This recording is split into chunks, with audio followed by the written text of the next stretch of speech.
A bronze head crashes against stone steps.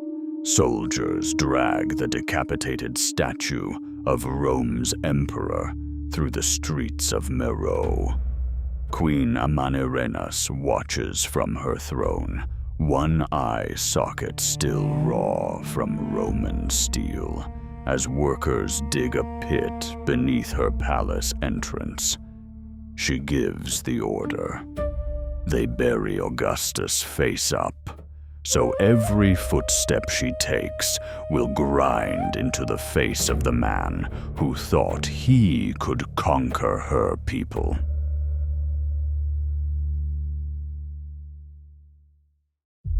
The Kingdom of Kush stretches along the Nile in what is now Sudan, a civilization already ancient when Rome rises to power.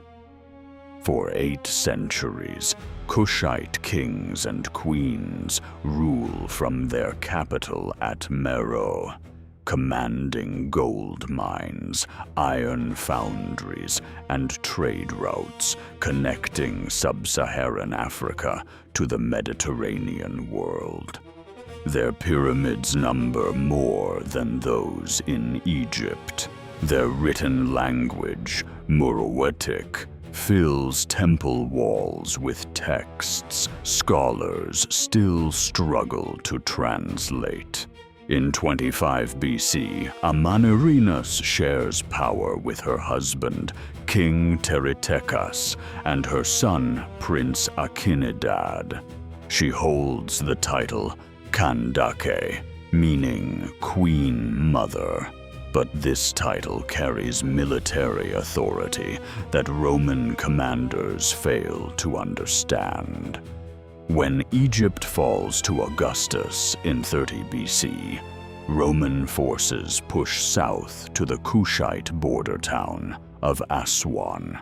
The new prefect of Egypt, Aelius Gallus, marches most of his garrison east to Arabia, leaving only scattered units along the southern frontier. Amanirenas sees her opening. 30,000 Kushite warriors cross the border in 25 BC.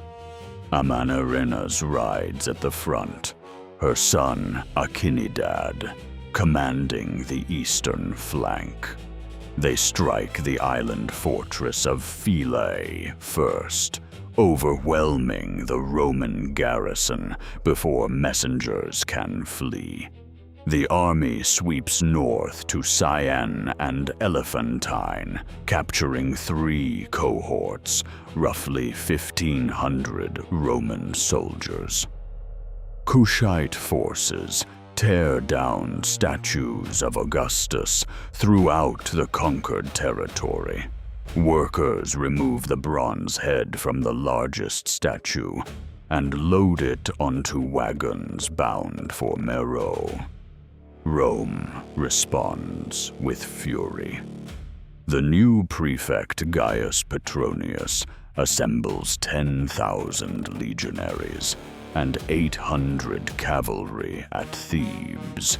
He marches south in early 24 BC, retaking Syene within weeks. Amanirenas pulls her forces back to the fortress city of Primis, modern Qasr Ibrim, perched on cliffs above the Nile. Petronius follows. The siege of Primis lasts through the brutal summer heat. Roman engineers construct assault ramps, while Kushite archers rain arrows from the walls. Petronius finally breaches the defenses, but Amanirenas escapes south with most of her army intact. King Teretekas dies during this campaign, whether from wounds, illness, or Roman steel, records do not say. Amanirenas now rules alone. Petronius pushes deeper into Kush, reaching the holy city of Napata and burning its temples. He believes the war ends here. He installs a puppet garrison and marches back to Egypt, leaving supply lines stretched across 400 miles of desert. Amanirenas waits. In 23 BC, she strikes the Roman garrison at Primus with her rebuilt army. The assault catches the occupation force during a sandstorm. Kushite soldiers scale the walls, using the same ramps Romans built 2 years earlier. The garrison falls in a single night. Amanirenas loses her right eye during the fighting. Ancient sources describe her leading cavalry charges personally, taking wounds that would kill lesser warriors. She wears the injury as a symbol of defiance. Petronius returns with reinforcements, but 3 years of desert warfare drain Roman resources and morale. Augustus receives reports of endless casualties, supply convoys ambushed, outposts overrun. The emperor who conquered Egypt cannot hold a single Kushite city.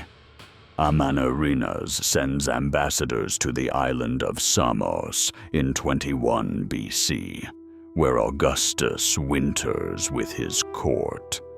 Roman historians record her demands: complete withdrawal from Kushite territory, return of all captured citizens, elimination of tribute payments Rome tried to impose. Augustus agrees to everything. The Treaty of Samos grants Kush terms no other enemy of Rome receives. Roman forces retreat north of Aswan and never return. Amanirenas rules for another decade, her palace built over the buried head of the most powerful man in the Western world. Every morning she walks across his face. Every evening she returns over his bronze eyes, staring up through the stone. When archaeologists excavate beneath the temple steps at Meroë in 1910, they find the head still there.